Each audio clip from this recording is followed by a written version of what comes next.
खुद की पहचान करो। तथागत ये भी कहते थे कि सबसे पहले व्यक्ति को खुद की पहचान करनी चाहिए। दूसरों की बजाय व्यक्ति खुद के बारे में ज़्यादा जानता है। उनका मत था कि बुराई से घृणा करो, बुरे व्यक्ति से नहीं। एक बार की बात है, किसी गांव के पास बहती नदी के किनारे बुद्ध बैठे थे। किनारे पर पत्थरों की भरमार थी, पर छोटी सी वह नदी अपनी तरल धारा के कारण आगे बढ़ती ही जा रही थी। बुद्ध ने विचार किया कि यह छोटी सी नदी अपनी तरलता के कारण कितनों की प्यास बुझाती है, लेकिन भारी भरकम पत्थर एक ही स्थान पर पड़े रहते हैं और दूसरों के मार्ग में बाधक बनते रहते हैं।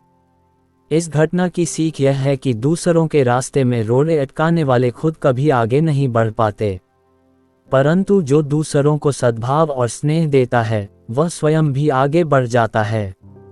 बुद्ध ऐसे ही विचारों में मगन थे कि तभी उन्होंने ग्रामीणों की एक भीड़ को अपनी ओर आते देखा। बड़ा शोर था और लोग किसी युवती के प्रति अपशब्द बोल रहे थे। तथागत ने देखा कि लोग एक युवती को घसीट कर ला रहे थे और उसको गाली भी दे रहे थे। भीड़ के नजदीक आने पर बुद्ध ने लोगों से युवती को पीटने और अपशब्द कहने का कारण पूछा। लोगों ने कहा कि यह स्त्री व्यभिचारी है और हमारे समाज का नियम है कि यदि व्यभिचारी स्त्री पकड़ी जाए तो उसे पत्थरों से कुचलकर मार डालना चाहिए। तथागत ने युवती की ओर देखा और कहा, जो तुम चाहते हो वही करो, पर मेरी एक शर्त है कि पत्थर मारने का अधिकारी वही है जिसने कभी व्यभिचार न किया हो और न ही उसके मन में ऐसे विचार कभी आए हों। इतना कहकर तथागत शांत हो गए।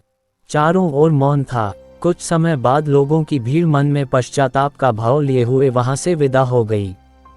इस घटना से यही सत्य उभरता है कि हम खुद अपने प्रति न्याय कर सकते हैं, दूसरों के प्रति नहीं, क्योंकि हमारी जानकारी दूसरों के विषय में अधूरी होती है।